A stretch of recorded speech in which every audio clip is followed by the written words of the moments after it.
আমাদের স্টেক কাটিংটা শেষ, এখন আমরা স্টেক ম্যারিনেশন করব। আমার সাথে হেল্প করবে আমার ছোট্ট বেবি সাফির। সাফির, এখন তুমি একটা বিফ নাও, বিফের লবণ নাও। আমি হেল্প করব, তাহলে আমি তোমাকে হেল্প করি। আমি তোমাকে একটু লবণ দিয়ে দিচ্ছি, তুমি এটা পুরোটার মধ্যে মিক্স করো। মিক্স মিক্স মিক্স পুরোটার মধ্যে, সব পুরো আঙুল দিয়ে এরকম করে করো, পুরো হাত দিয়ে। আবার উল্টাও, উল্টাও, হ্যাঁ উল্টায় এটার মধ্যে আবার মিক্স করো। করছো? তাহলে আমি ব্ল্যাক পেপার দিয়ে দিই, তুমি হাত সরো।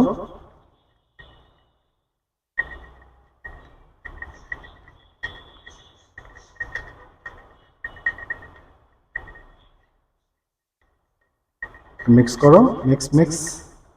এবার উল্টাও। আমরা স্টেকের মধ্যে খুব অল্প পরিমাণ মশলা দিয়ে কন্টিনেন্টাল স্টাইলে করব।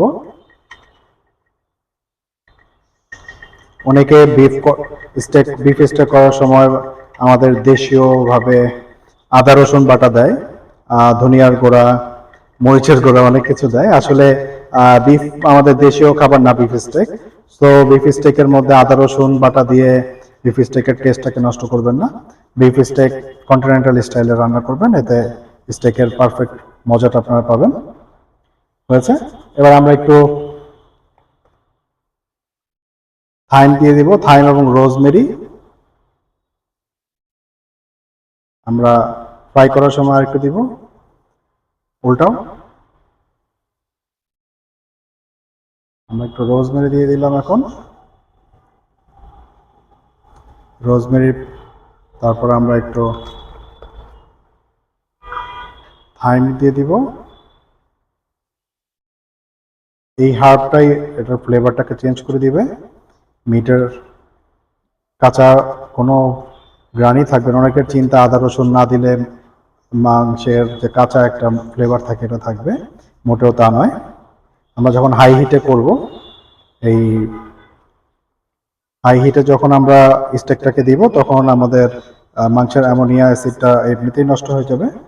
হাই হিটে এটার সাথে যখন আমাদের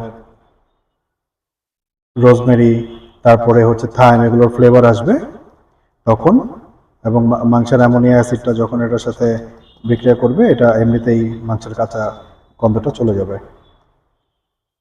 তাহলে এরকম করে আমরা সবগুলো বিফ আমরা ম্যারিনেশন করে রাখবো। আমরা 24 আওয়ার ম্যারিনেশন করব, এবং আমরা এটা আগামীকালকে আমরা স্টেক করব। আমরা এই ভিডিওর শেষের দিকে আমরা অবশ্য স্টেকটা কিভাবে করছি সেটাও আমরা দেখাবো। তো টিল দেন, আল্লাহ হাফেজ, বাই বাই।